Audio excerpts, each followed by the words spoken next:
Yo, what is up, you guys, and welcome to the Secret Crisis Podcast, the latest nerdy podcast to cruise through the multiverse and right onto your listening device. I am your co-host, Chris Superfly Markland. And I am Jaden Jones. And today we are going to be talking about one of the most confounding teen drama CW shows to sweep the nation in the last couple years, known only as the infamous Riverdale. Now this is a long time coming, because for those of you who don't know, I grew up reading the old school Archie comics. I used to and I wear that with, well, maybe not pride, but it's what I used to read because it was what was available at the grocery store. That's pretty much all there was, because I didn't live near any actual comic book stores. So whenever I needed something to read while my mom was bringing me to the grocery store, it's like, oh, Archie's there, I guess I'll read that. And so, yeah, I have this weird, encyclopedic knowledge of, the Archie comics characters, which is why watching the Riverdale show is such a debilitating experience. Yeah, that... I never really grew up reading those comics, but from various conversations, I know very surface level things.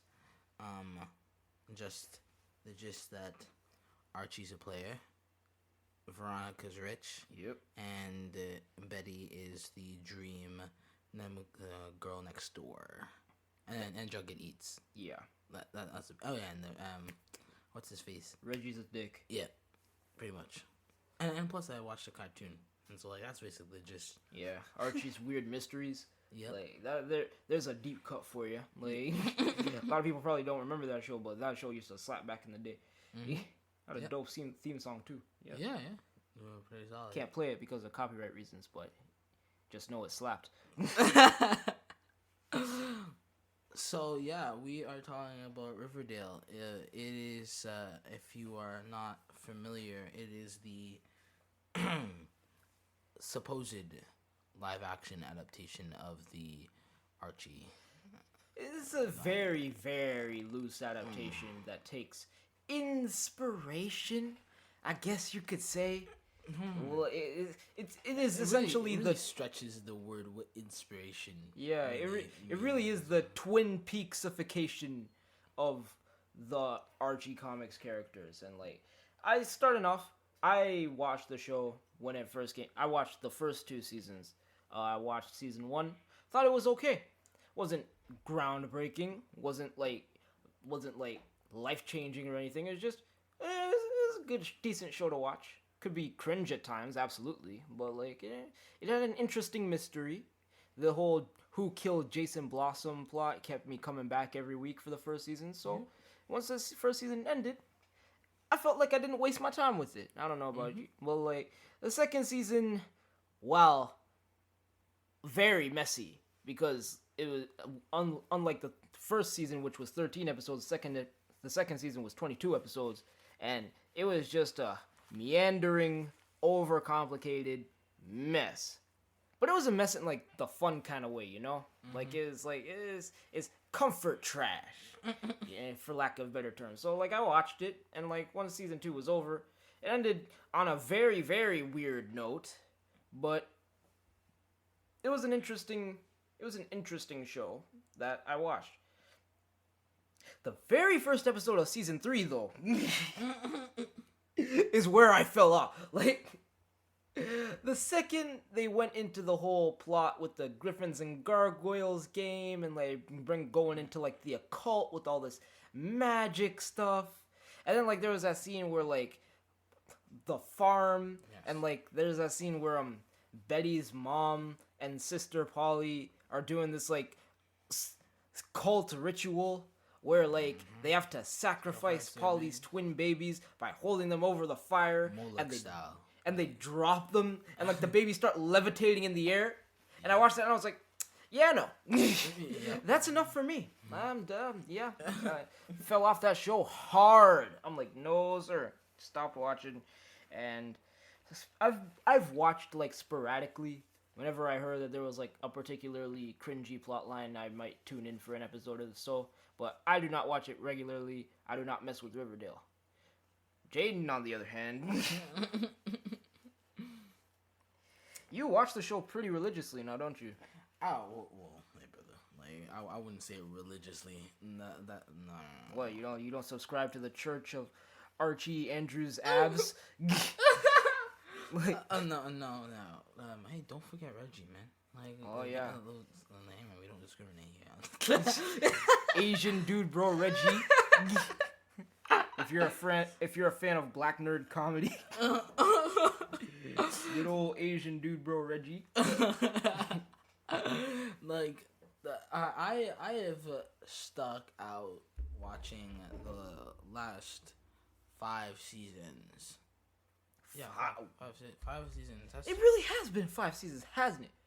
So wait, that's crazy. Wow, you are a trooper. Could not be me. Yeah, no, it is from season 1 to 2.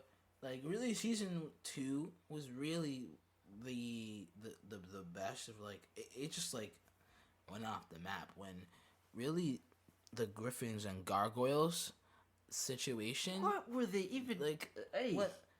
What?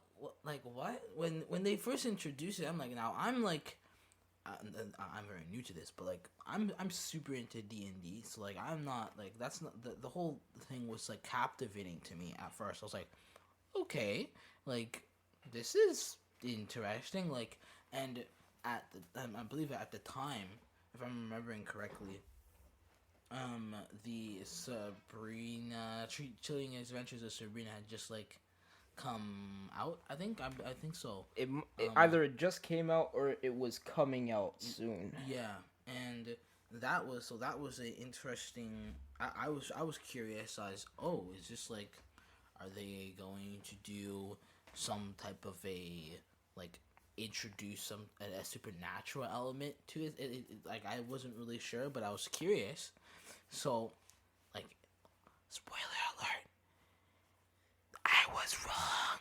Yeah. As you will find when you try to expect anything other than ranging from mediocrity to absolute, like, abysmal, terrible storylines. Like, if you expect anything else from Riverdale, you usually will turn out to be wrong. Like, Yep, pretty much. It's a whole face of disappointments. The from the Black Hood, and then obviously Hiram Lodge. oh yeah, the villain that you just can't get rid of. Yeah, this brother. The reverse Flash of the of the Riverdale universe. Oh my gosh, this brother just won't go down. He just won't go down. Like it's really like in terms of villains, yeah. There's Hiram Lodge, the Black Hood, the Gargoyle King, and now again, this is a lot of spoilers. Spoiler alert if you're watching. Yeah, if you all don't know, this is gonna be like spoilers for like the entirety of Riverdale, up to like at least like a couple of the recent episodes of season 5. So what's gonna happen here is I have not watched Riverdale week to week for about 3 or 4 years now. But Jaden is going to describe the plot of the last couple of seasons of Riverdale that I missed, and I'm going to basically give my reactions to it. So, now, mind you, I do not have a perfect memory, but I will attempt to encapsulate the disaster that has gone the last few seasons. So, season 1, obviously, plot with Jason. We got that. they kept it simple. Yeah, it's pretty simple. Now, the Black Hood thing, they kept that going. That bleeds into season 2. Pretty sure that was the. That was the whole thing of season 2. Like, who is the Black Hood? Yeah. Who is the Black Hood? It's like, to be honest, I stopped caring about who the Black Hood was like halfway through the season. It's like they dangled that plot thread so many times. It's like, okay, like Either you tell us who the Black Hood is, or I'm checking out. Sorry. Yeah, that all plus all the other things that were going on at the same time.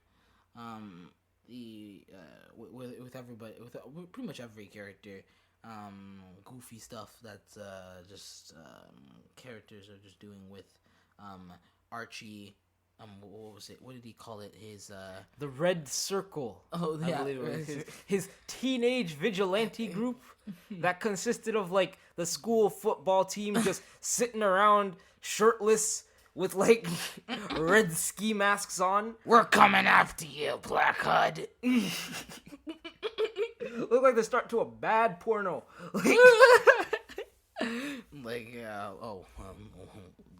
Just wait. Oh yeah, speaking of, we'll we'll get there. to that. Oh my god. Like, so as season 3 begins, and they introduce this whole plot of the who is the Black Hood. This But didn't they solved who the Black Hood was at the end of season 2? Sorry, not Black Hood. Sorry, Gargoyle King. Oh, the Gargoyle. What King. is this? Griffins and gargoyles. The person who's running the game, who is this hilarious Scooby-Doo-esque collection of like twigs and leaves, in the shape of a man, and it's just like, what am I even looking at? Yeah, like, yeah, exactly. Yeah, I'm like so. Yeah, if only we could pull up a picture of the thing. It looks like something out of a school stage play. It does. It's true.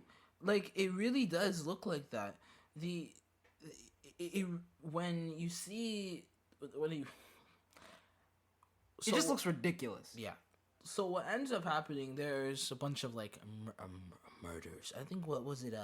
Doily. Doily is the first. Well, not necessarily murders, but suicide. Oh. Like what happened? Like what happens is the people playing the kids playing the game are basically like coerced into committing suicide or like killing themselves or taking like cyanide pills or whatever in the name of appeasing this aforementioned Gargoyle King. Yes. Yeah. Why do I remember so much of this? Yeah, they end up offing themselves. And so obviously, one of the guys, that's what brings the main characters into it, and it's this whole thing, and everybody it becomes popularized, spreads throughout the whole school, and so like kids in Riverdale High begin to play this game, and it's pretty problematic game, but we're trying to figure out who is this Gargoyle King killing folks, doing all this stuff, and so it's this whole one thing that I never understood about the game, like, what is the objective of Griffin and like what do you do to win? I Like, is there? I think the point was, if I'm remembering correctly, was that once you do the lesson, you do the missions and the things that the Gargoyle King tells you to do, and if you are loyal and worthy enough, then you win by getting the chance to meet the Gargoyle King. Like, at least that's what I think is correct. So it's like when you first go to college and you try to join a frat, and like they put you through hazing. Just so you can get like you go through all this stuff. You gotta drink out of toilet bowls. You gotta like you gotta streak through the school naked. You gotta like do all this crazy stuff just for the possibility that you might get a patented high school college frat jacket. Like just for that possibility. Like as the season goes on, it ends up it becomes apparent that this is a lot more sinister and deeper than previously thought, and I'm pretty sure at like whether it was. There is Betty and Jughead are the main ones that are investigating. Yeah, because they're the only ones that like are actually doing stuff. Yeah, they're like they're the only ones carrying the plot. To be like, honest, and even Betty only does halfway. Before she starts going off the rails. It's really yeah. I will share my spiel on my problems with Betty.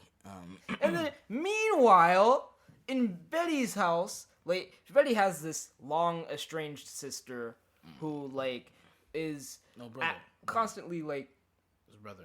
Brother. Well, No, yeah, sister. she has the estranged brother too, but her sister is constantly at odds with her mother because her sister was pregnant with Jason Blossom's baby, who have the Blossoms and the Coopers have this long ongoing feud, and as it's revealed at the end of season 1, the Coopers and the Blossoms are related.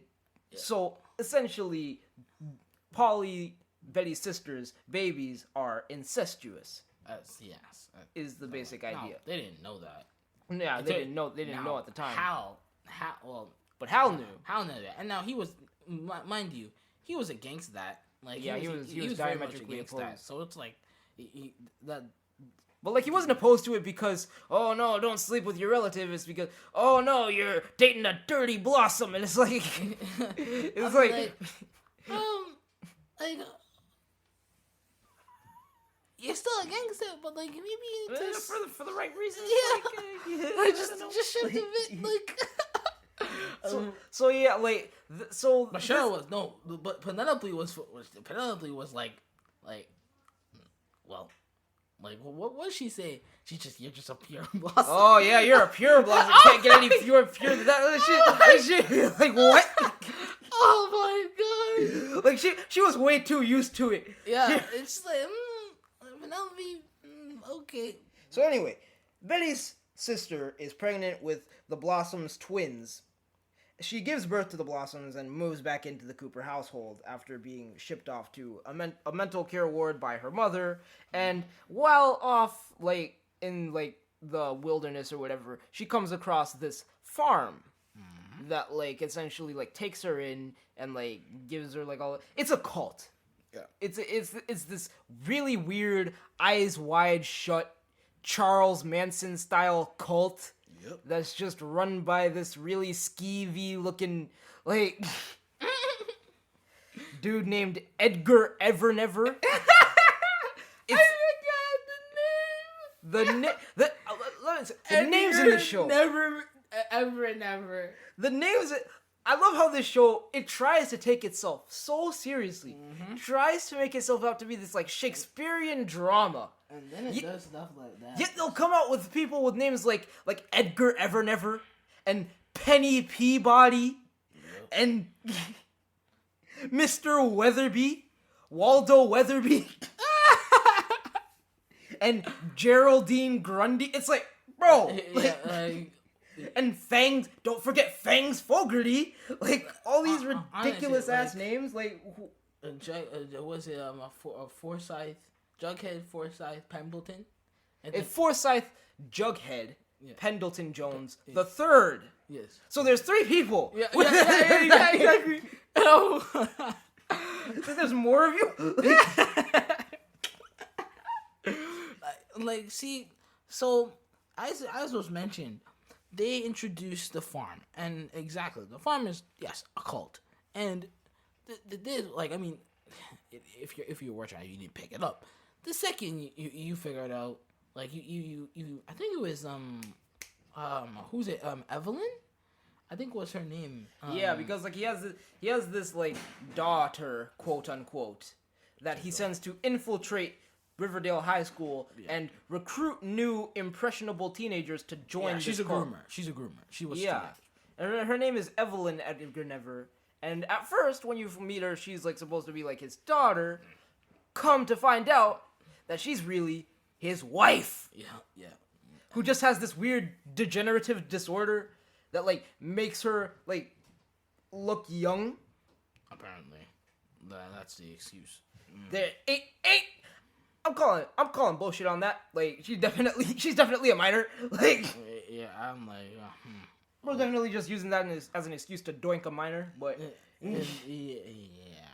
I don't buy that for 1 second. They did like Betty did get at that's I think she was in like 23 was when she found out like because that was Betty did like think that when like she did like when she uncovered who like Evelyn was, like she figured out like she was like, no, you're not like how old you were, like, which like is kind of hilarious because every single teenager in like Riverdale looks like they're 30. Exactly. So it's like, Yeah.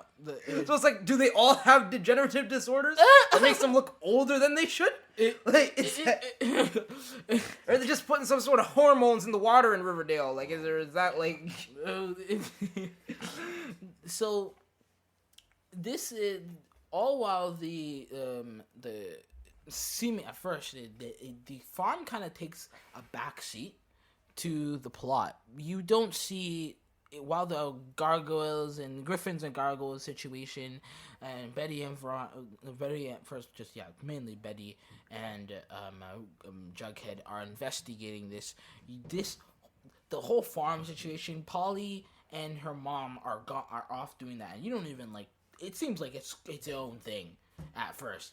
Eventually, the farm moves into town, and then Evelyn she goes and has her started doing her typical grooming thing at Riverdale High, and it becomes like that's when things start to get very interesting. When Alice and Polly become they come back and they're just like full out brainwashed. Like Like they fully drank the Kool-Aid. Like that's not an exaggeration. Well, not they yet. chugged it. Yeah, yeah. Like they do it. They do that, and it's a full call, and they have the anonymity of a quote religious institution and etc. And they got Weatherby under their thumb too. So like that's he's also a plant. So he goes there, and then look, they end up recruiting the brother Kevin, because Kevin, well, again we'll get to Kevin at some point. Kevin is just like the casualty of the bad writing of Riverdale. Really, let's describe. I can think of only one way to describe Kevin. He is Insufferable. Not just insufferable, but he is the definition of what is it? Someone that goes by the wind. He just like flaps where it goes. Like he just he's not grounded in nothing, anything. Like he just is just not that he's just there, but like he really is just the victim of just whenever the writers want to do weird stuff, they just go to Kevin. Like it's like you want a plot line where like a teenage boy does like weird tickle fetish porn, give it to Kevin. You want a plot where like a teenage gay person that thinks that it's a good idea to go like cruising in the woods looking for dudes to hook up with, give it to Kevin. You want a plot line where like a dude gets involved with the South Side Serpent, give it to Kevin. Like it really Kevin is I have a whole spin on this, but like to say this, Kevin is an example with just how they handle him. He's an example with the problem with just like how do I describe it? Like Kevin is just gay. Like he's a perfect example of how not to write a gay character. Exactly. Because like, he has not had one plot line where it wasn't connected to his sexuality. That's nothing. Like absolutely every single one. I cannot think of one plot line where it is not something. Even in Katie Keene, when you see, oh my gosh, and when you seemingly, this is Katie Keene takes place supposedly. Katie Keene is a spin-off of Riverdale. Yes, yes, spin-off of Riverdale. And it's supposed to be, which is kind of confusing now since they did the whole time skip now. So I don't really understand where it's taking place, but yeah, because in Katie Keene, when you see Kevin is he's a teacher, and they imply Riverdale's in an interesting situation, and he comes to New York seeking to further his Broadway sort of career and etc. That's when you meet him. So I don't really understand what's going on with this plotline now, in context now, but when you meet Katie Keene, even in Katie Keene, they would not like the first fireman this brother sees It's like, yep. Like, you know they're going to do that. You know, they couldn't help it. They could not help it. Oh my gosh, it is so. Well, I mean, now mind you, he does get it with Jorge, like that he was with Jorge, but like it's the point of him being there isn't because to try to like get with anybody or whatnot. Like he has a specific purpose, and now you're trying to involve him into whatever weird little and like he's always there whenever like the female characters need support. Yeah, exactly. Like whenever Betty needs to do something, he's just oh yeah, I'll drop everything. Yeah, sure. Oh, yeah, like whenever Veronica needs help with anything, oh yeah, just drop everything. Yeah. Because nobody's using me. Like I have no purpose. I have no role in the show. I just do whatever. I just do whatever the plot needs me to. You know? Like always, every single time, they just so mishandled. It's just that's all he ever is. It's just he's just gay. That's it. That's all he ever has. So when the as the season goes on and season 4 rolls on, when season 4 rolls around, and well actually sorry, the season 3 ends, and oh my gosh, the ending it's so fascinating. So this is so interesting. So it ends up being revealed that the farm is this obviously it's exposed as a cult. Like now we know that. Oh, of course.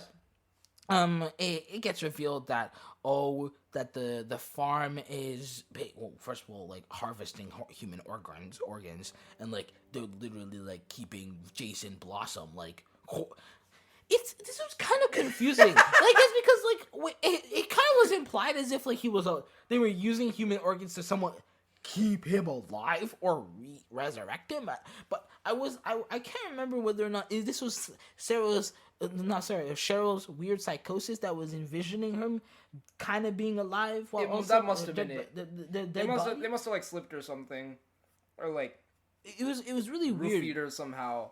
But then again, Cheryl's always been a pill, so it's not really that like she's always been a basket case. So ain't really that much of a stretch to see that she had like a complete mental breakdown with just like the slightest push. Yeah, so, it really is sad. Like I actually enjoy Cheryl's character, but they have really just like this girl can't catch a break. I can't stand Cheryl. She's a terrible character. I will say she can't catch a break. She's a terrible character. I will say it. Cheryl is very in terms of like morals. She actually does like. I mean, she's almost as bad as Kevin, in that like every single time. Yeah. Like every single time the writers want to do something weird, they give it to Cheryl. Yeah, they do a lot of weird things with Cheryl. Like, there's this whole plot line in season 2 where like Cheryl was trying to like discover her sexuality, and she started being obsessed with the leader of Josie and the Pussycats band. Yeah, Josie. Really, yeah. Like she starts like stalking her and like sending her all these weird, threatening love notes, it was and really like weird. giving like putting like pig's blood in her locker or something, like a weird, weird and stuff. She justified it with some weird metaphor. I was like, honey. And then to make matters worse, she pins the whole rap on another dude who had nothing to do with it. Yeah. Like another dude, like we sister, we see you. Like, he gets in trouble for it and probably expelled, maybe even like reprimanded by the police because Josie's mom is the mayor of Riverdale, and we never see that dude again. So we can only assume that man is rotten in jail because because Cheryl had a lady boner for Josie from Josie and the Pussycats. Like I can't blame her. Not gonna lie. I mean, yeah, Josie's fine. Yeah, but still, jeez, my gosh. Cheryl has given a lot of weird plot lines. Like, there ends up being a whole plot line, like I mentioned, where Jason, like, if you're ever aware, Jason Blossom's body is being held in, like, this, within the farm, and like, his whole body and whatnot, and it's, like, Cheryl is envisioning that he somehow keep you alive, and she talks to him and goes to him and whatnot, and she ends up keeping him in. At some point, he ends up keeping him in her, what would be called their little chapel in the Blossom Mansion, and there is this whole plot line where basically Cheryl concludes Well, wait, first, it's actually revealed that apparently that there actually was how do I put it? There was a third twin. The third, they're a third, a triplet. They actually were triplets. What? But what's her face? I don't remember that. Yeah, but that they ate. They ate the twin in utero. Yeah, like I think it was Cheryl that like absorbed them. It's really messed up. Like it's like, pretty messed up. That's a real thing that happened. I mean, like it's not uncommon. Like yeah, no, it's a real thing. Yeah, it's a real thing that happened. I was like, ooh. Same thing happened to Chang from Community. Like, but yeah, it's pretty messed up. And so, it's a whole plot where it's the ghost of what I think it was Julian that Julian is said to is trying to get revenge and whatnot. And ghost of Julian. Yeah, it is haunting her and all this stuff, and it's this whole like full supernatural stuff where they have to go and like. I think it was like a puppet or something. Like what? I'm not sure. Like they get like a full like salt circle trying to trap him and like the his ghost or the spirit in the thing, and it's so bizarre. But the point being that Cheryl has been given so many weird plot lines. That we're just like, okay, like we get it. First, why I like Cheryl, I thought that man, she's been dealt a really bad hand. Like she's been like so at the get go, this girl was brought a really bad hand, and so like I gave her okay, sister. I know you're going through a lot. I know you have a lot to deal with. I feel you, and I'm like, she's got her messed up parents that. Pushing so much stuff on her, plus all just her individual emotional stress to have to go for. Plus she has to take care and worry for her grandmother's safety from her again weird parents, and actually quite homicidal, with homicidal tendencies. Parents, her dad killed her brother. Yeah. There's that. Now she didn't know that, but. Like at the time, but like that's still like the point being, this girl got a lot to deal with, and plus with everything with everybody else, and everybody looking at her with that she's insane now again. And rightfully so, because she is. Like she's a little off. She's insane. She's a little off. Yeah, First off, she burned her own house down. I didn't blame her for that. I get why she did it. I didn't think that was seen as sanity. I didn't blame her for doing that. I get why she did it. But she still burned her own. Not only did she burn her own house down, she then when her mom finally gets out of the hospital after trying to go in to save her stuff when she burned the house down, she then shows up to her drenched in blood that she got from. God knows where, talking about hey, this is my house now, and if you try to do anything, I will kill you. He's what? And then she already tried to kill herself in the season 1 finale, which again understandable, but and then just all this weird stuff, they give her all these weird dance scenes, or and all these weird music numbers. And it's just woof. I do not like Cheryl at all. I think she's a perfect representation of everything wrong with this show. Just pretentious dialogue wrapped up in a cutesy, trendy leather jacket with she looks like the character. She has the right look as a character, but she's not the Cheryl from the Cup at all. It's just Yeah, it's really Cheryl's not even though I still like her character, as in I want her to be happy, I want her to actually to just have a normal life, but man, this again, she just can't catch a break. The writers just won't leave this girl alone. She just can't. First of all, when she can't maintain just healthy, consistent relationships after the season 4 finale, everything is all said and good, it's seemingly, well, even though that's okay, that's not true. I won't say that. Like everyone, she was on the up and up with everybody. I won't say that. But just the whole notion, you would think that after in 7 freaking years, I was there 7 years. Yeah, 7 years. You would think that, she would actually grow closer. First of all, with Tony, or Tony. Well, like, my thing with like the whole Tony and Cheryl relationship, it always seemed to me like Cheryl was treating Tony more like a pet. There's that too.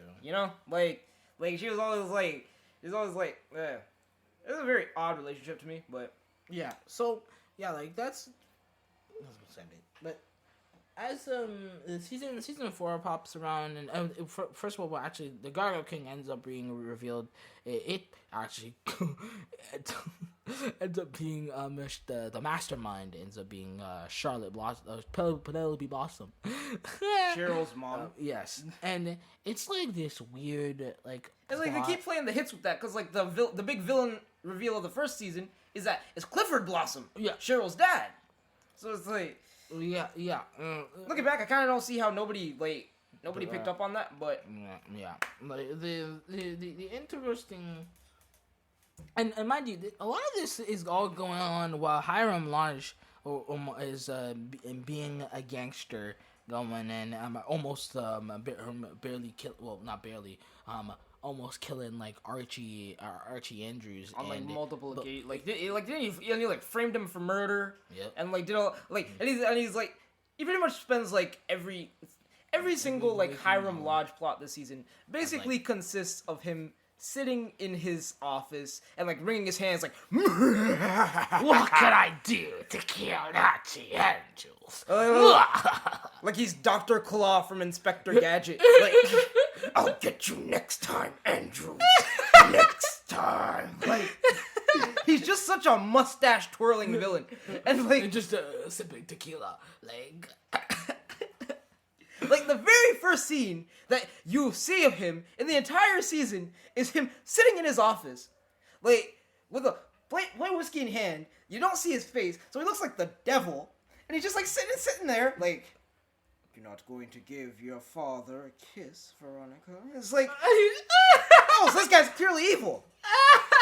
So he's evil. He's clearly evil. Like you're not even trying to bury the lead even a little bit. Like yeah, like they Hiram being like a just evil and just just being like that. The whole conflict with him is more with.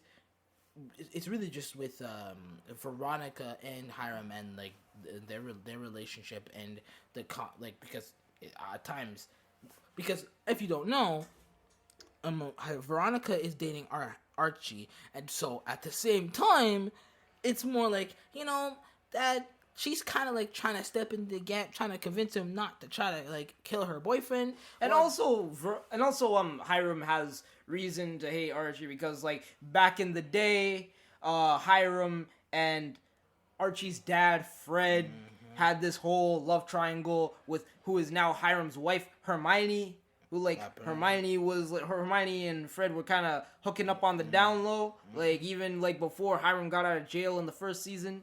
Like they always had that little like ran back and forth like late night booty calls or whatever. So like Hiram already had it out from him. Hiram already had it out from Archie from the get go. So yeah, it's really that whole stuff is with so as season 4. I mean, what's his face? Fred ends up dying, unfortunately. Yeah, that was the one good episode of Riverdale. Yeah, it really was. That good. The one where they commemorate that to them. It was the season 4. Yeah, season 4 premiere. That was a really good, solid episode. I was actually pleasantly surprised. Like they had a whole scene where they said the entire Our Father prayer. That entire time, I was actually shocked. That came out of nowhere.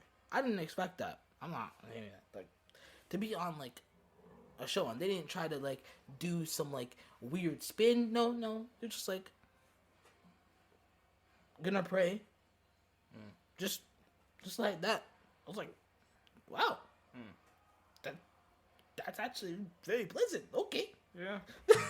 Shows do like to do that. Like they like to wax biblical or wax nostalgic whenever like something big or like some kind of death happens. Like they pull that out a lot. Like I remember Nightcrawler in X2 like when Jean Grey supposedly died. Like he said the God Our Father prayer. So it was like, interesting. Yeah. That was it really was a solid episode. That was there. But the fourth season was filled with a lot of things. And this was like everything. It was weird because like a lot of stuff happened in season 4, but at the same time, it felt like nothing happened. Like. Not entirely. There was a lot that was revealed because season 4 was supposed to be the last season. It should have been the last season. Oh yeah, like because the whole point of Riverdale was it's a high school show. Yeah, exactly. This is all happening within high school. So which is kind of insulting because like if you're trying to tell me that the first season takes place when all of the main characters are freshmen, 14 years old, and so which doesn't make sense. So. Mind you, remember this plotline. I remember this. And when the series begins, there has Archie got himself into a little tizzy, with Mrs. What is it, Geraldine? Miss Grundy. Miss Grundy, the teacher. Oh man, his music teacher, yes. which is almost quaint compared to like the plot lines that Riverdale is doing now. Like it's almost adorable. How like tame that plot line was compared to what they're doing now. Yeah, they did that out the get go. Like that was like one of like the first plot lines, like or really plot conflicts, and she was one of the first victims, like of the Black Hood's wrath. The Black Hood. So yeah, she went. They went and did that. What one of the justifications was like, Archie's almost 17. What's wait, but didn't you just like start yeah, so so then why are y'all still in high school 4 years later? Yeah, exactly. That's I mean, like I know none of y'all go to class because you're always fighting like going after criminals and like supervillains and whatnot. Apparently, at least Betty does. Betty does get somehow she ends up getting her homework still done anyway. But because she's Superwoman. Somehow she ends up doing that. Season 4 goes on and the Jughead, and this is where like Jughead's really plotline really I was enjoying this because this was actually quite fascinating with Stonewall Prep, and they really become like the Gargoyle King is still like lingering around. That whole thing is still a thing, but it becomes Jughead ends up going from Riverdale to Stonewall Prep, and which is basically it's a prep school, that is more prestigious and whatnot, and he's part of this a writers club, a book club, and he. The preppies are exactly preppies. A lot of them, at least the book clubs. He gets himself into a full-out murderous, homicidal, secret society, the Quill and Skull, I believe, that end up the Brett, which basically sees Jughead as his intellectual rival. Well, not even rival, just more just the Batman to his Riddler, if you will. Yeah. Basically, yeah. Like he sees him and decides to be basically a bully and just intimidate Jughead and do all types of stuff to Jughead and so on and so forth. Like super messed up stuff. Didn't they try to bury him alive or something? They did. They did. It was super mashed up. I mean, how do you do that and still go to class the next day?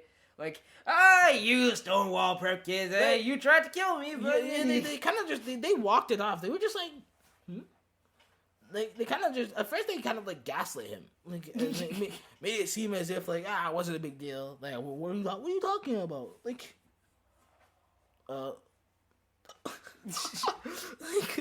so like the that whole thing, and it actually becomes very fascinating where the Stonewall prep it gets revealed that is the Jughead's the first Forsyth Pendleton he actually used to be a writer as well, and it came to was at Stonewall Prep before, and was part of the book club, and was actually a great writer, and but like it was like this whole thing where he ends up Jughead somehow is putting two and two together that believes that his grandfather was actually the writer of like this. It's basically the equivalent of like a Hardy Boys type thing. Yeah, the Baxter Brothers, I believe it was called. Yeah, the series, and he wrote He was the like first a one. ghostwriter for them. Yes, that he wrote the first one, and then the rest of one that was of a different one, different. But the guy, I forget the guy's name. He took credit for his grandfather's work, and his grandfather never got any credit for that. And so Jughead went on and accused him, and it became this whole thing. People end up dying. One of the this whole conspiracy and whatnot, and that ends up this whole plot line. My gosh.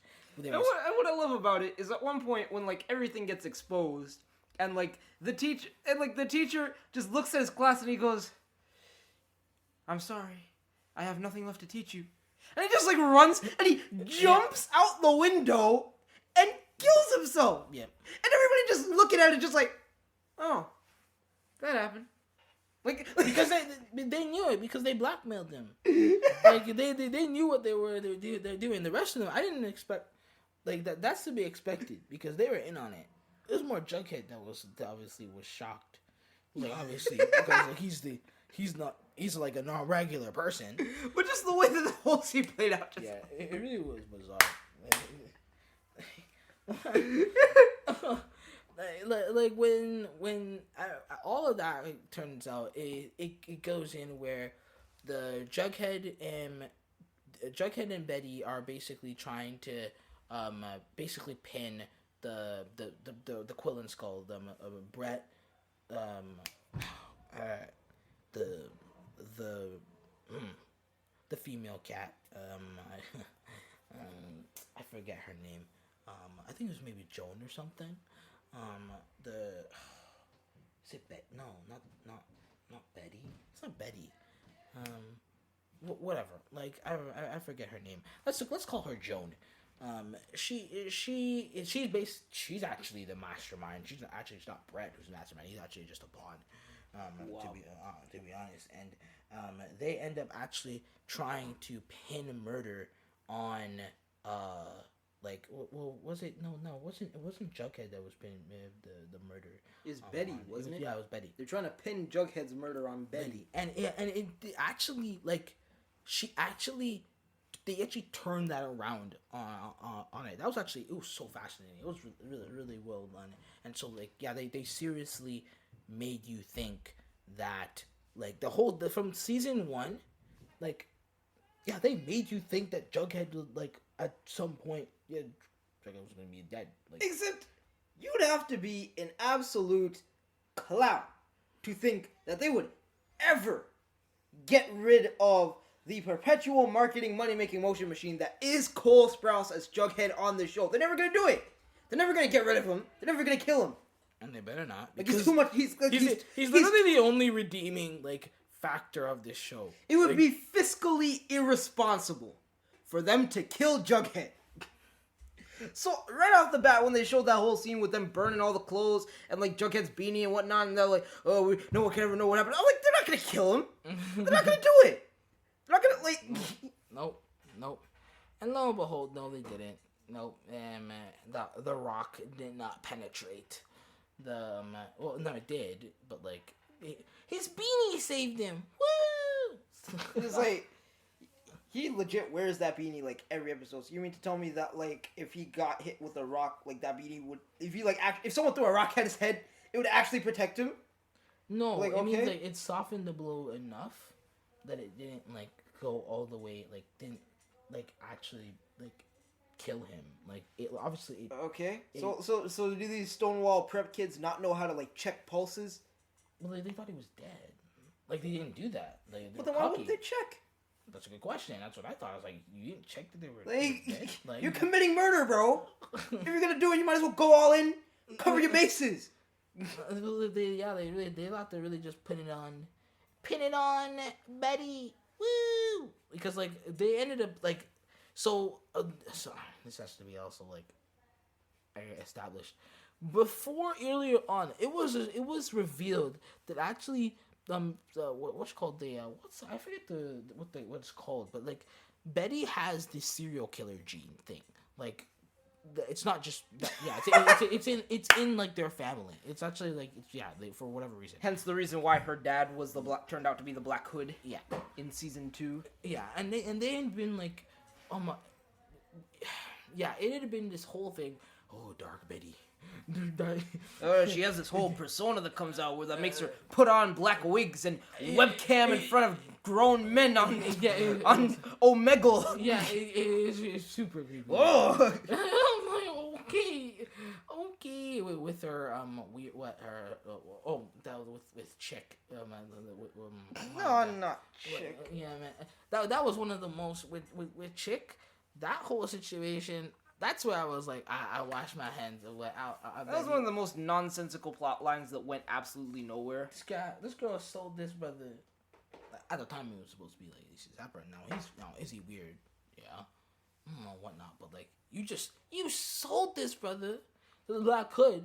Just like, well, he can have him. To be honest, I don't blame him. I don't blame her one bit. That's the one thing I don't blame her for, because A, he's not really your brother. That's one. 2, he has all this dirt on you. He knows that you covered up a murder that he committed in your house. He has all of this information that could spell doom for both you and your mother. He's gotta go, one way or another.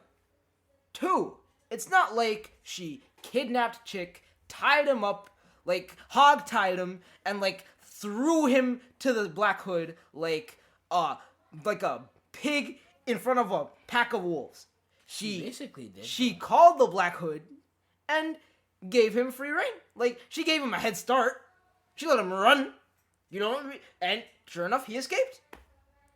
Like, he didn't end up dying. He didn't, like, she just put him in a situation where, no matter how you slice it, he would be out of her life. Even though that wasn't exactly how it turned out, but yeah, it was one of the more sensible Dark Betty decisions that she actually made, if you ask me. Like, yeah, the Betty and this whole, like, she really was just covering up the mess that her mom had already made with the whole situation, vouching for Chick in the first place. Yeah. She would have let that guy get away with murder if she could, and she did. She did. She literally let him get away with murder. Yeah. With Joan. So basically, that's the plan was to, like, her knowing that like that Betty, obviously as a serial killer, it wasn't exactly a secret. Okay, so we're going to have that. We're gonna pin it on you, and so it's the perfect murder. The perfect murder just to pin it on you to frame her that she's the one that killed her boyfriend. That's her serial killer coming out. Like it's perfect. Perfect murder, easy. And so that everything turns out that Jughead and Jughead, while they think he's dead, because they seriously think he's dead, he is investigating them and as a dead man, and it actually ends up pretty wraps up pretty well. I'm not sure if it was Jet ends up like ends up dying or something, or ends up getting murdered or something. But ends up wrapping up pretty well. All wraps up in a neat little package. And the stuff with Edgar goes up. Like And it's just so funny. And dude literally goes full Jim Jones. Has his own well, at least he tries to he has the brainwashing of all these people.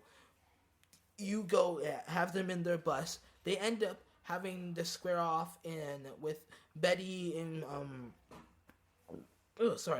Betty. They find him in this hotel, and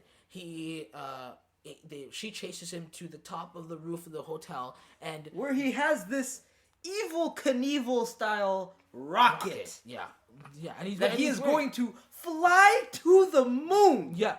So this is so funny. This was Edgar Evan Ever. So Edgar's just thought process was, he talks about how Elijah went up in chariots of fire. So just like me, he's going out in a blaze of glory, just like he's going to ascend. I'm like, ascend to what? Death? I'm like, brother, you rotting in hell. You're gonna die. you rotting in hell, brother. Whether you got shot or you go up in quote chariots of fire. Bro, that fire you see is the atmosphere burning you up. Either way, brother, I'm sorry. That's not so funny. And so yeah, that ends up going its own way. He just devolves into this raving cartoon. Mm-hmm. Yeah, and yeah, the Riverdale for many reasons is so much jeez, man, it just got his head in a dizzy. So I kind of wrote down a couple of things, and it's just and don't even get me started on Archie, bro. Yeah, Archie. So the writers really don't know what to do with Archie. They don't know what to do with a lot of people, but especially Archie, the protagonist, this brother, and you just find him doing everything. Just trying to do everything. First of all, one he's basically got with, at least slept with, if not slept, at least kissed every single female except, I believe, Tony. Except for Tony, but the moms. Not Alice. No, he didn't kiss. He kissed Hermione. I don't think so. No, she kissed Cheryl. Oh, this kiss. Yeah, they kiss. So it's just the moms that he didn't kiss. But all of the teenage girls on the show, yeah. Yeah. Oh yeah, he got with it at least. If you are a young woman in Riverdale, chances are you're gonna be locking lips with Archie one of these days. Yeah, Archie and Drew's gonna be coming. That redhead gonna be coming for you. And then they just give him every single man's man plot that you could possibly think. This man has been a teenage vigilante. He has been a strong arm for the mob, for Hiram Lodge's lapdog. Loki, a stripper. He's been a stripper. He has been a underpaid construction worker. He has been he was in jail, where he was forced to participate in. That was actually interesting. I won't lie, that was actually fascinating. Still stupid. Stupid. But that was actually fast. I will say that was actually interesting. There was actually some cool things there. But I've seen it done better in G.I. Joe. But they had him in underground fight rings, in jail, and then he gets out of jail. Locking lips with what's his face? He even locked lips with Joaquin, bro. This brother Joaquin comes up here just getting hot. I'm like, what? Hey man, Archie don't discriminate. Lips is lips. I will admit, but the fact that he didn't, I'm surprised him and Jughead haven't made out yet. He didn't even push back. He was just it's like he took 3 seconds, just wait, what's wrong with you? I'm like, it's like, oh, sorry, just got into lip mode. I didn't know what was going on. Bro, Joaquin, what's wrong with you? Hey man, I see lips. I what do you want me to do? Hey brother, oh my gosh, oh. But yeah, so they have him in underground fight ring. Then he gets out of the underground fight ring and gets, you know what I want to do? I want to open up my own boxing gym. So he does that while also doing. That's how it was actually productive. I will say that was actually, Archie's actually they were actually doing something. He's actually being responsible, trying to actually build something of substance. Fair enough. And whatnot. And I was like, whoa. And then he opens up the boxing gym with and then while also of course doing vigilante work on the side, like you do. And then the whole thing coalesces, the whole cat and mouse game with Hiram Lodge and Archie all coalesces when Archie finally gets fed up and says, you know what, enough is enough. We're gonna settle this the old-fashioned way, men in the boxing ring.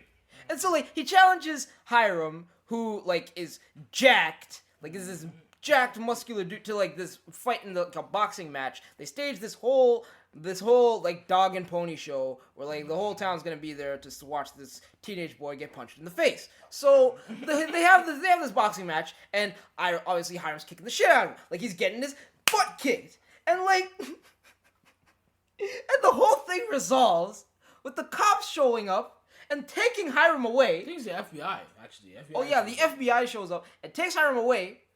Not for all of the underhanded stuff that he's been doing. Nope. Not for all of the shady misdealings he's been doing. Not for all of the puppet mastering that he's been doing. All the illegal trading that he's been doing for Riverdale. But because he's fighting an underage teenage boy in a boxing match. It's no, first of all, that's how you beat Hiram. That's how you get rid of him? Yeah, really? And second of all, now you care about the fact that Archie's a high school kid? Yeah.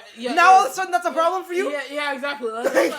So this man was fighting grizzly bears in the woods. Exactly. That's a real thing. And you know the funny thing is that when that happened, it was implied that brother had died.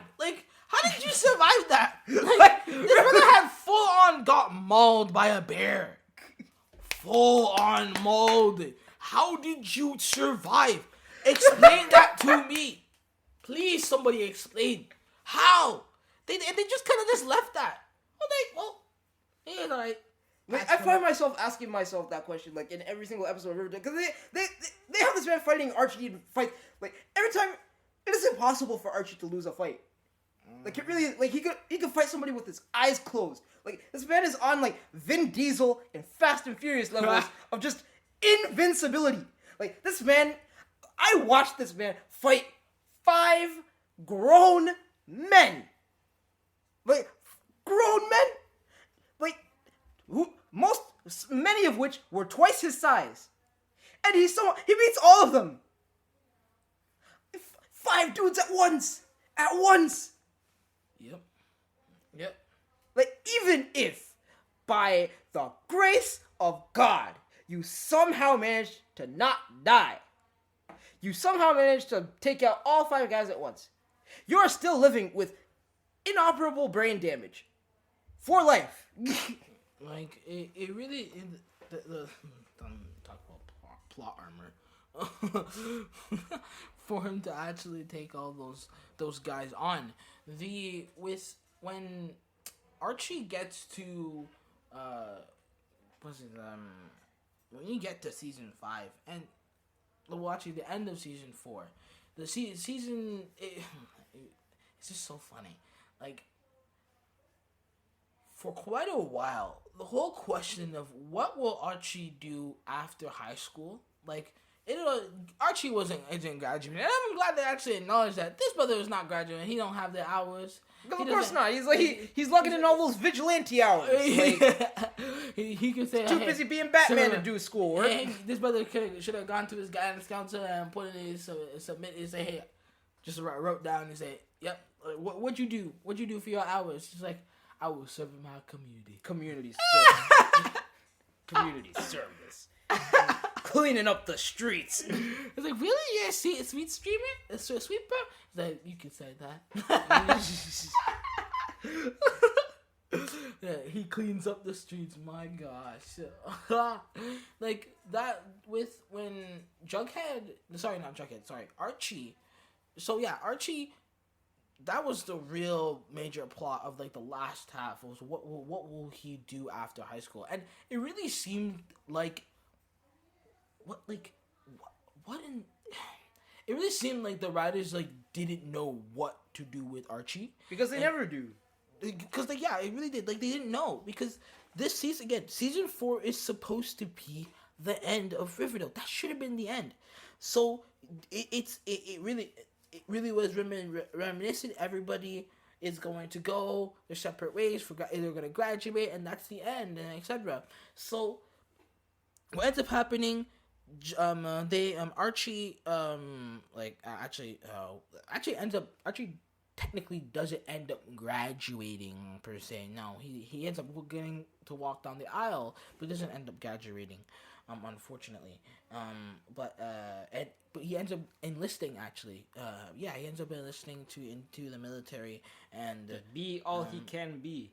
yeah, and that was like which I did not expect. I didn't expect Archie to go down that route. I didn't expect him to do that for his character. I'm like, yeah, man, it makes sense. So I'm like, well, like you can harness those heroic inclinations into something more, I guess, productive. Like, yeah, I get it works. Being some like teenage boy playing dress up. Yeah, exactly. Literally with the like it's so funny. Just one thing on that. In that there's a literal scene where I forget what she called it, where Veronica literally makes his brother a suit. He has a literal suit of like. My God.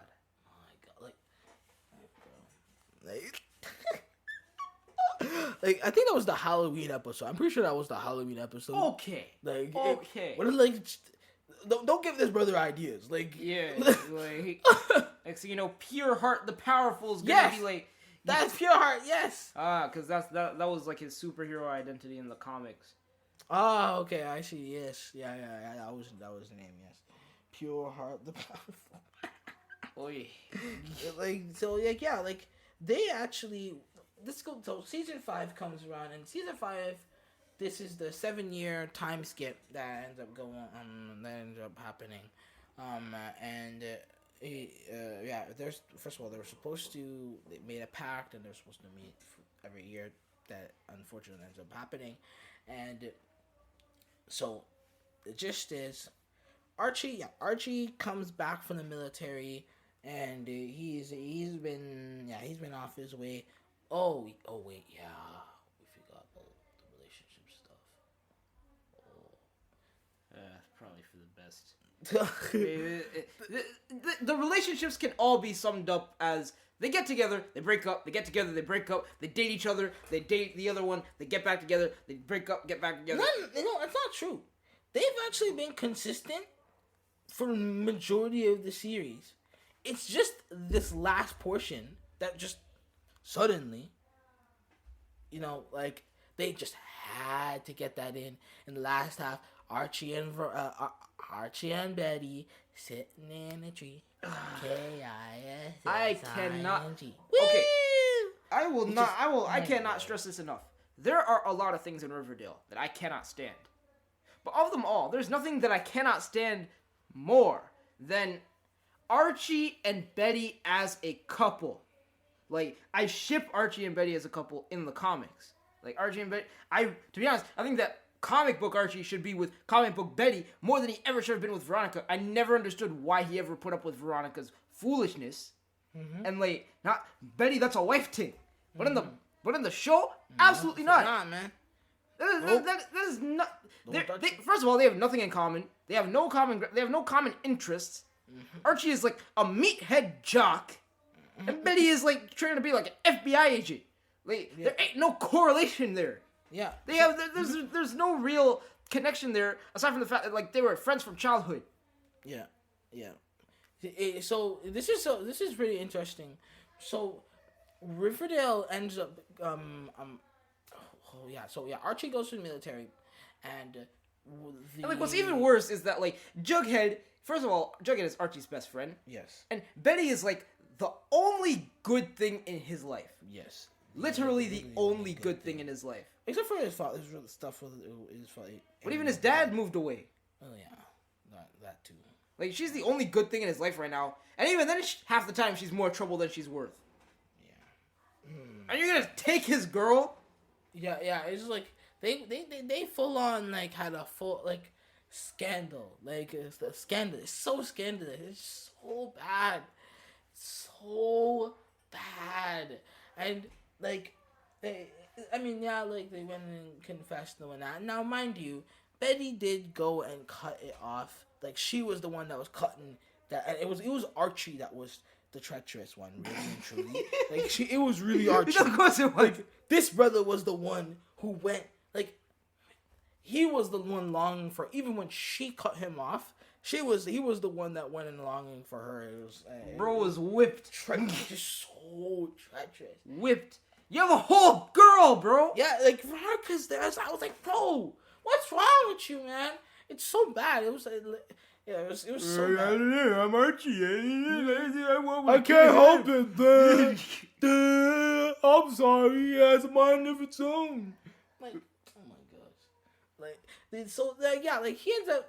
They end up cheating on that, and at first that apparently that ended up like that was the stem of like the divide that ended up like growing and whatnot. And Veronica and Betty or Archie, yes, did break up, even though like obviously they still like care about each other. But yeah, they ended up breaking up. But Betty and same thing with Betty and Jughead, and so they go separate ways now. But Jughead ends up becoming a full-fledged writer. This is season 5 now. Yeah, season 5. Yeah, he ends up becoming a full-fledged writer. He ended up publishing one book, and unfortunately, they decided to make Jughead into basically a full-out psychedelic. Most writers are these days. It's a psychedelically prone writer, meaning that for him to write, he has to be high on shrooms. Yeah, like he has to be tripping out on like the Molly and whatnot. Yeah, because what was that? And it was revealed in the most recent episodes. That's how he wrote his first book. Like, they really true, because Jughead for some reason has like a major writer's block. Like super writer's block. Even though that's like literally all he's been doing since like the first season. Which is odd. It was really weird. I thought it was weird. Like that's all you do. Right. That's all you do. That's your thing. So I didn't understand that. I was like, but why are you doing that? Like you went to a prep school specifically for writing. That is your thing. You mean to tell me you just woke up one day and just the spark is gone? Yeah. I can never write again. What? Yeah, you need to take shrooms for that, man. Like, come on now. Yeah, he's got a really editors after him. He's got the publishing companies after him. He's got the deck collectors coming in, kicking in his door. The loan sharks. Like my gosh, like just sniffing is all his way. Even at the Riverdale, man's gotta hide behind the Pop Tate, like or Pop Tate's granddaughter, in order to ward off the sharks. They followed this brother all the way to Riverdale. My gosh, it's not lying, they're sharks, man. I love how Jughead started the show off being like what every writer like aspires to be, and ends it as like being the reality of what most writers are. Like, how did you think about that? I was like, to be honest, man, I really didn't think. It's like that's probably, to be honest, the Riverdale writers probably writing from experience there. Like, yeah, man, that's the only reason. That's the only way I can think of plots for the show is when I'm high on peyote. Like, gotta be tripping out on that Molly. You know what I'm saying? I'm high right now. You never know. Woo!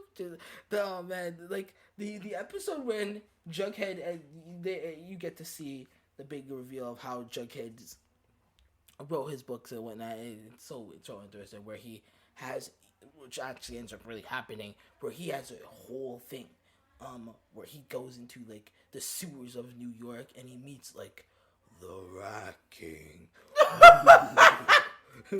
That's not a joke. You mean to tell me that's where the show is? We're pulling out Ninja Turtles villains in Riverdale? The Rat King. You cannot be serious. Yeah, like he actually ends. It's very funny. Like apparently, like now the Rat King actually doesn't exist. He actually just he was writing about it, and so like he ends up like he just met this Rat King. Yeah, that was a subconscious conjuring that up. Wow. But it was so funny. I'm like, what? Like, What is happening? yeah, like that's why that happened on the night of his release date, and it was all this stuff. So that's what's happening with Jughead. They end up making him into that, and while also he's also investigating the Mothman.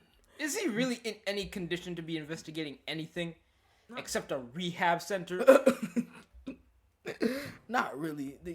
The Mothmen are basically aliens. That is what's been said. See, there has been strange occurrences, disappearances, flashes of lights in Riverdale at Pop Tate's place, and that's supposedly they're called the Mothmen.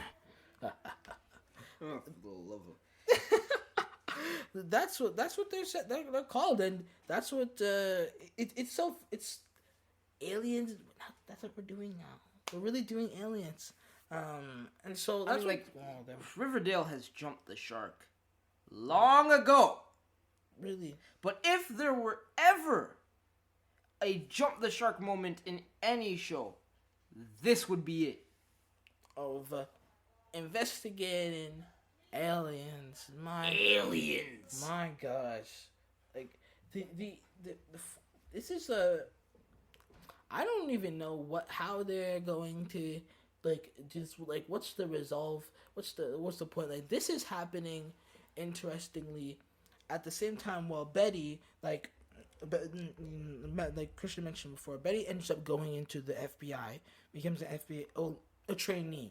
And I think she already went to Quantico already, or in the middle of Quantico of some sort, and is now going to she was in Quantico, and she's been through all this stuff with a trash bag killer or something like that. Compared to all the other villains in this city, kind of unoriginal. It was like the better. The trash bag killer. Yeah, really makes sense when you see it. I mean, I guess, but like still, this is Riverdale we're talking about. No, I was expecting a bit more oomph, you know? Like, why not the dildo killer, or like the. That sounds more of a Cheryl Blossom, Penelope Blossom type. What they call it, the Maple Club. It's like. Oh yeah, wasn't there a whole plot where like Penelope was like a BDSM? Yeah, no, yep, call girl. My God. Yep, that was a real thing. Yeah, like the whole. Oh man, it's so funny. Like when so that's what's going on with them, and it's man, like Cheryl ends up being ends up becoming a con artist. Like she ends up just like starts like honing her first secluding herself in the Maple Mansion, because Cheryl ends up believing that the Blossoms are cursed, actually, which is not. Like they are. They're technically like she's not like entirely wrong. Yeah, they literally are. Yeah, like so. For some background, it actually ends up being revealed. If you watch Sabrina the Teenage Teenage Adventures of Sabrina, it ends up being revealed that literally Riverdale, and it was the Blossoms, ends up being what was it, the Crown of Herod? I think it was the Crown of Herod, or it was like either the Crown of Herod or the 20 pieces of silver of Judas. That they were looking for like the I forget what they call them, something of hell, the pieces of hell. The key items that like war against like Christ and whatnot, and they track it all the way to Riverdale. In Riverdale, that like Ambrose and Ambrose, one of the her cousin, gives this whole backstory on like as he's tracking it and how the there's all this stuff between a brother kills like there's a how the crown actually no I think it's the crown ends up coming in possession of the blossoms, and like there's all this conflict, and so completely explaining, because remember when Hal explained how I think was it the blossom one of the Blossom brothers killed the other, and that's that's what started the whole Blossom feud. Yes, exactly. And so that's what brought like context to that, and like so like she's not like entirely wrong. Like that's why Riverdale is like literally like The worst show ever. yeah. Well, no, not just worst show. It's like the town is literally cursed, like supernaturally. Like it's actually cursed. So it's like actually you're not entirely wrong. Like, like I don't really think like you should like seclude yourself to like your mention, but you're not wrong. Yeah. So she actually at the end of the season before season 5, it actually ends up kind of hopeful. She wants to redeem the Blossom Room. Actually, she kills the rest of her neighbors, her family. So she becomes the sole owner. That was her? Yeah. I thought that was Penelope. Was it Penelope?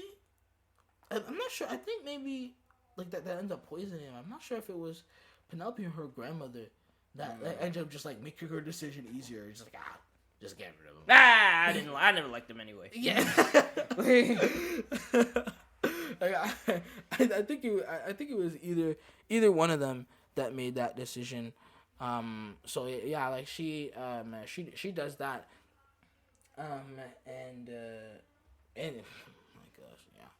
Like what was it that yeah, Cheryl now currently it gets revealed that, well, first of all, the backstory of Hiram Lodge, who Hiram actually is. They really were sitting on that. Like, we should have, like... The spawn of Satan? Yeah, like... What? No. He's not, like, actually a spawn of Satan. Okay. No. Like, even ironically, even though they have no problem bringing in, like, characters from the Chilling Adventures of Sabrina into the show.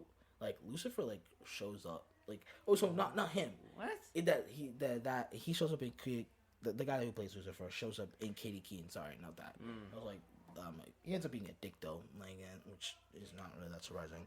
Not off brand. Yeah. So like yeah, Cheryl, she owns the Blossom among Groves, and she ends up deciding to, there's like this precious metal that's under. It's called palladium. That ends up deciding to. She's trying to like get that because Hiram Lodge wants it, and it's a whole thing of like territory and battle. And Hiram has basically become like a even more powerful than he was before, and in literally like. It's actually quite fascinating. He's like Emperor Palpatine. Unlimited power. It's actually quite fascinating because when the state of Riverdale has become where like Hiram has completely starved the place, the town of Riverdale, to the point that like they've literally seceded from like the Union of like the United States, and then like they're technically in a independent a body like that. They are their own thing, like full like anarchists. Which raises the question: if Hiram has drained Riverdale's resources so that much, why is he still there? Because he wants Riverdale like one to be complete. He wants to. So that's what he revealed the whole plan. So in his origin, Palladium was back in the day. It was said that Palladium was found. It was was found in Riverdale. That was what was said, and so in order to do that, because it is so valuable, what Hiram is trying to do, he wants to have complete control over a certain district. Actually, that's what he brings his prison for, because the prison is supposed to be a cover for the drilling of palladium, because he doesn't want people to know that he's actually drilling there, because when people start getting that, they're gonna it's gonna be open season. Yes, exactly. So that's what he's the whole thing has been about, having scamming his investors, and that was actually some of the with Veronica. So Veronica ends up actually so what first briefly she gets married to actually a dick actually. Really sad. Big surprise. Like she her career really takes off, and she actually becomes the Wolf of Wall Street, as she calls herself. So then there's all the other stuff, but she ends up, as the help of Reggie, Reggie, who apparently is actually a really great salesman. Apparently that's yeah, he's a sleazy snake oil salesman. So who can really make deals. They end up actually convincing Hiram's investors, the ones who's really scamming, to actually take out their funds out of the prison and into the Soldel, which is really the cover for it, and into, because Soldel doesn't exist and it won't exist. It's going straight to the prison, to that. And into their own firm, their jewelry firm that they're making and whatnot, which is like a huge win. Like it's a major win. It's like actually doing something productive. So yeah, like everything, all of Riverdale is like right now they're at least they attempted to build their own economy through money and whatnot, and that is its own thing. That oh gosh, that is a whole mess. Whatnot, it didn't really end up well, because for Hiram did not like that in terms of creating counterfeit money and etc. and so on. But like Riverdale right now is just I will say I am only Archie has really been the only one that I would say was well done.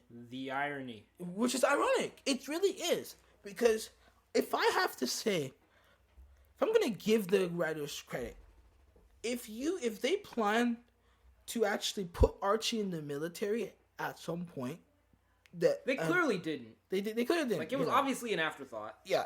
If I'm going to say, it's like, wow, that's actually productive, because now he comes back and he actually has so much depth to his character. Like there's a whole plot with his because actually he becomes a commander, sergeant. He becomes a sergeant in the military. He leads his own team. In 7 years. Yeah. Okay. Yeah. He has his own team, and he becomes, and now that they're back, he's trying to clean up the city, actually provide, to the city town, actually provide for create structure, and it actually makes sense that he kicks people's asses. Like, yeah. It actually he has more depth, and plus he's struggling with PTSD, and the fact that he had to leave certain soldiers in battle. Was it a I forget what the guy's name. We thought it was a dog. Actually, it wasn't a dog. She was a person. But he had to leave in battle because the other guy was dying. Like, well, not dying, but like he was injured. If he didn't get him to safety. And that actually brought so much depth to his character, and like, wow, this is really good. So like, it's really ironic so Jughead is really a psychedelic pot smoker. Regress. Yes, unfortunately. Betty is Betty's Betty. Yeah, Betty's Betty. She's really hunting.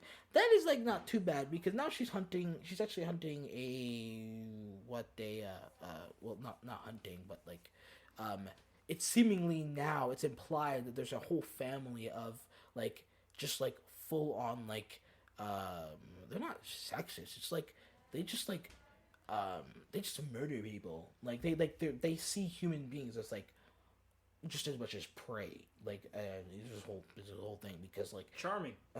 there was a murderer on like the highway that ends up like going and killing all these young women, and Betty was investigating them, and he ended up killing Polly apparently. What?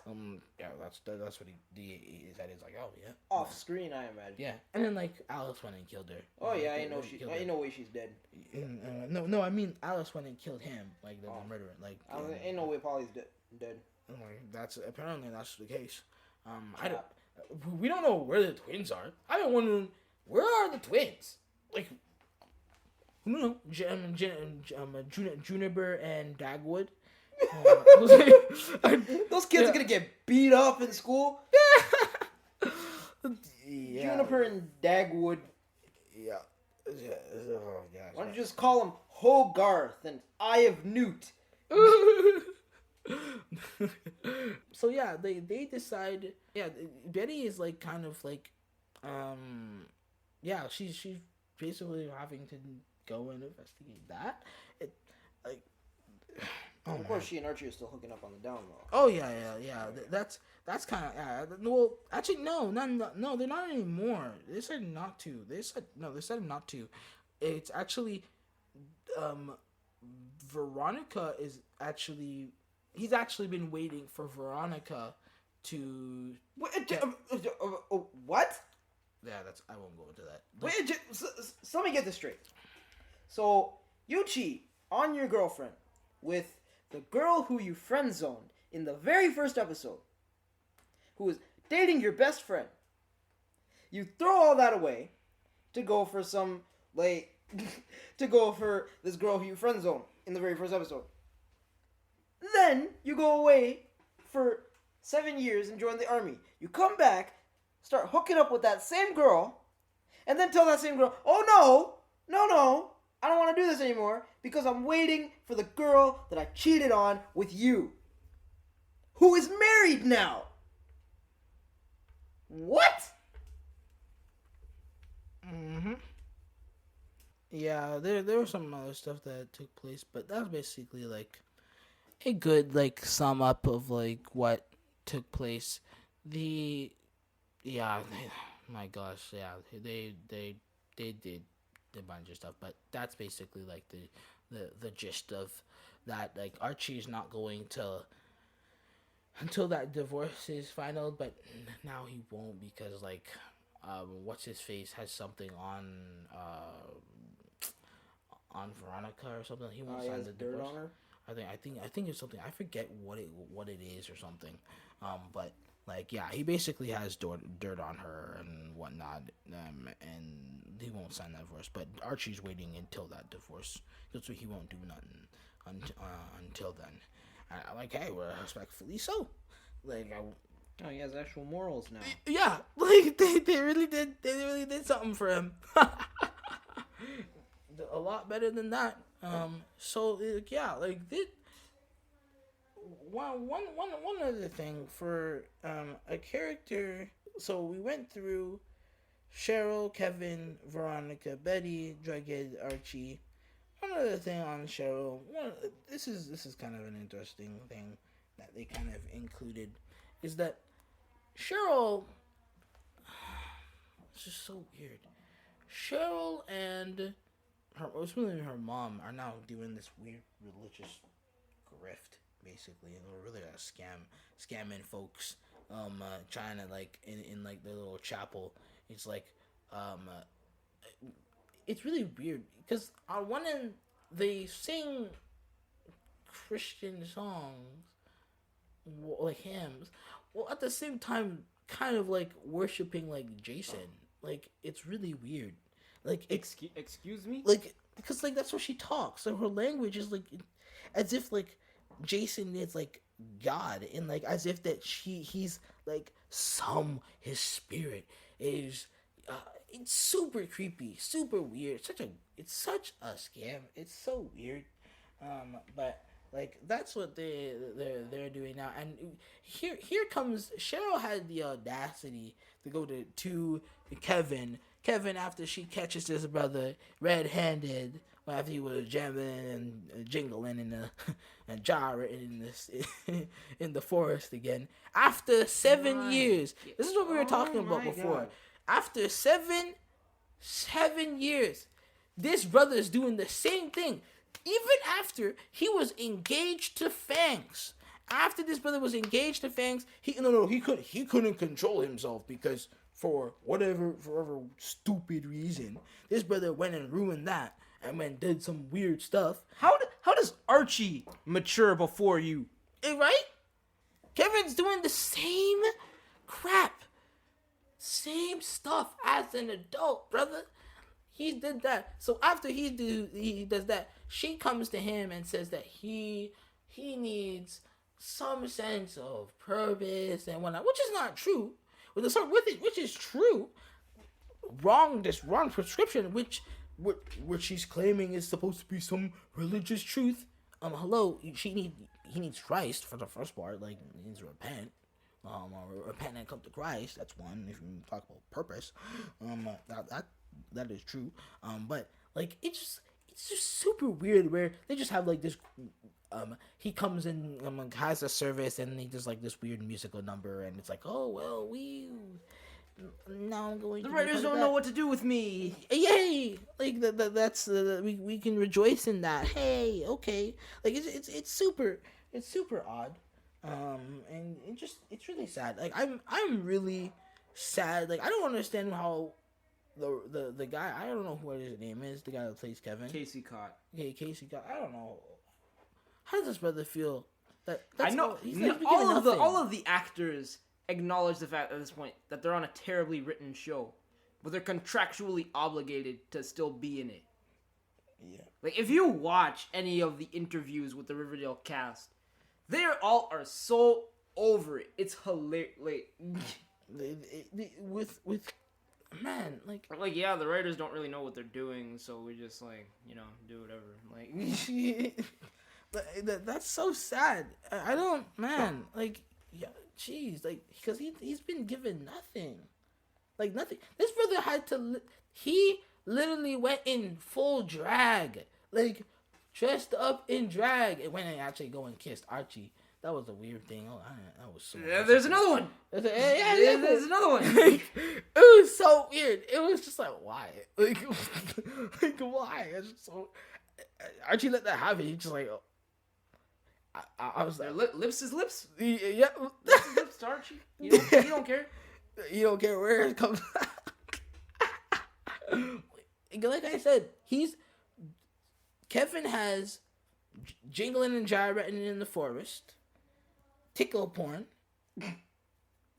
drag, jingling, gyrating in drag and in musicals, supposedly Hedwig. Apparently that stuff is appropriate for teenagers, but we can't do that. We can't have that conversation. And then just continuing to do that is apparently appropriate to do that, and he also got himself caught up in the cult too. Plus that, like, he was a major one because you know he got his organs stolen. What? Or at least one. Didn't they like do an operation on him or something? Like, yeah. I know he almost. They were close. They were close to do it. I don't think he actually did. I don't remember. Maybe you're right. I forget. Like. Oh yeah, I don't have an appendix now. It's whatever. It's alright. You can grow a new one. So yeah, like that. Riverdale. The moral of the story is Riverdale was, is, and always will be trash. Yeah, it really is.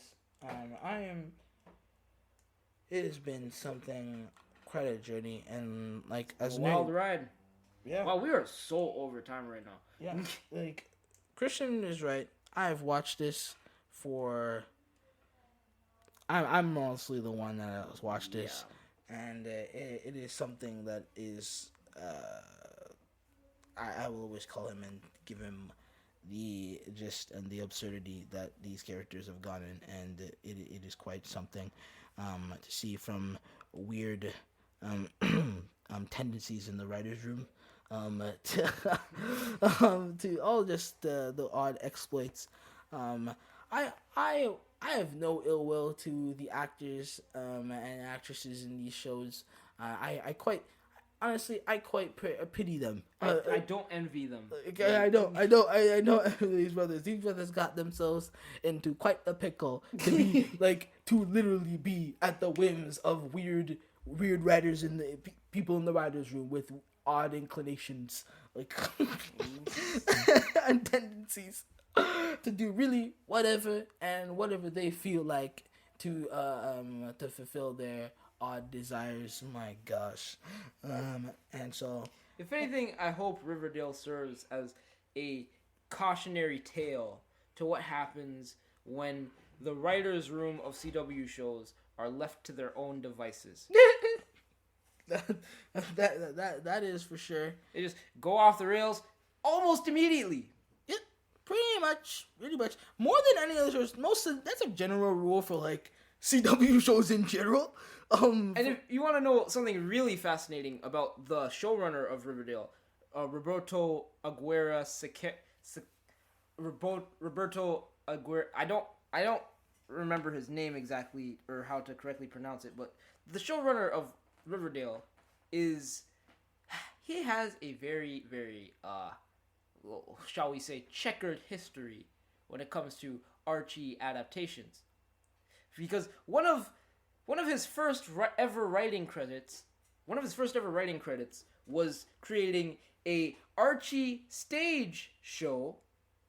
What? That was like an adaptation of the Archie comics, which was essentially his way of, since Roberto Aguirre Sequeira is gay, and which nothing wrong with that. I'm not condemning that, but he tends to use the characters of Archie to enact his own sexual fantasies.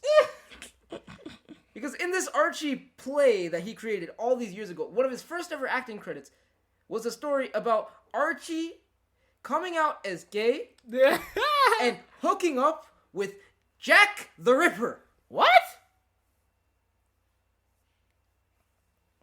You can look this up.